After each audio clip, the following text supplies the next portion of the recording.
West ইন্ডিজের বিরুদ্ধে বাংলাদেশ দল 74 রানে জয়লাভ করলো আজকে মিরপুরে। 1-0 ব্যবধানে বাংলাদেশ এগিয়ে গেল। তবে আফগানিস্তানের বিপক্ষে বাংলাদেশ 3-0 ব্যবধানের সিরিজ হারে। এরপরেই প্রশ্ন ওঠে যে বাংলাদেশ বিশ্বকাপ কোয়ালিফাই করতে পারবে কিনা সরাসরি, কারণ বিশ্বকাপে কোয়ালিফাই করতে হলে 1 থেকে 9 এর মধ্যে র্যাঙ্কিং এ থাকতে হবে। বাংলাদেশের অবস্থান বর্তমানে 74 রেটিং পয়েন্ট নিয়ে 10ম অবস্থানে, এবং 9ম অবস্থানে রয়েছে ওয়েস্ট ইন্ডিজ, যাদের রেটিং পয়েন্ট 80।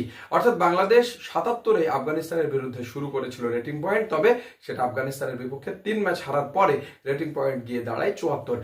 এখন দেখে নেব যে এই সিরিজেই বাংলাদেশ 9ম স্থানে উঠে যেতে পারবে কিনা। যদি বাংলাদেশ 3-0 ব্যবধানে জয়লাভ করে ওয়েস্ট ইন্ডিজের বিরুদ্ধে, তাহলে বাংলাদেশের রেটিং পয়েন্ট হবে 80 আর ওয়েস্ট ইন্ডিজের হবে 76। সুতরাং 3-0 ব্যবধানে জিতলেই কিন্তু বাংলাদেশ 9ম স্থানে চলে আসবে। ইভেন 2-1-এও যদি বাংলাদেশ জয়লাভ করে, তাহলে 78 রেটিং পয়েন্টস হবে। অপরদিকে ওয়েস্ট ইন্ডিজেরও সমান 78 রেটিং পয়েন্ট হবে, এবং উভয় দলই 9 এবং 10 অবস্থানে থাকতে হবে তাদেরকে, কাছাকাছি রেটিং পয়েন্ট নিয়ে বা একই রেটিং পয়েন্ট নিয়েও।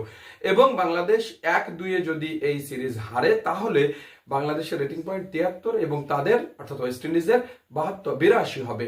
যদি বাংলাদেশ 3-0 ব্যবধানে হারে, তাহলে বাংলাদেশের রেটিং পয়েন্ট একেবারে ধস নামবে, 70 হবে, এবং ওয়েস্ট ইন্ডিজের হবে 84। এতে করে রেটিং এর ব্যবধান 14 পার্থক্য হয়ে যাবে এবং বাংলাদেশের 9-এ উঠে আসাটা অত্যন্ত জটিল হবে। তবে এই মুহূর্তে বাংলাদেশের রেটিং 73 এবং ওয়েস্ট ইন্ডিজ 80। আর যদি 3-0 ব্যবধানে জয়লাভ করতে পারে, তাহলে এই সিরিজ পরে বাংলাদেশ চলে আসবে 9ম অবস্থানে, এবং পরবর্তী আরো কয়েকটা সিরিজ বাংলাদেশ যদি ভালো করতে পারে, তাহলে সরাসরি কোয়ালিফাই করতে পারবে বিশ্বকাপে। এই ভিডিও কেমন লাগলো ফেসবুক এবং ইউটিউবে দেওয়া থাকবে, আপনারা চাইলে অবশ্যই সেখানে কমেন্ট করতে পারেন।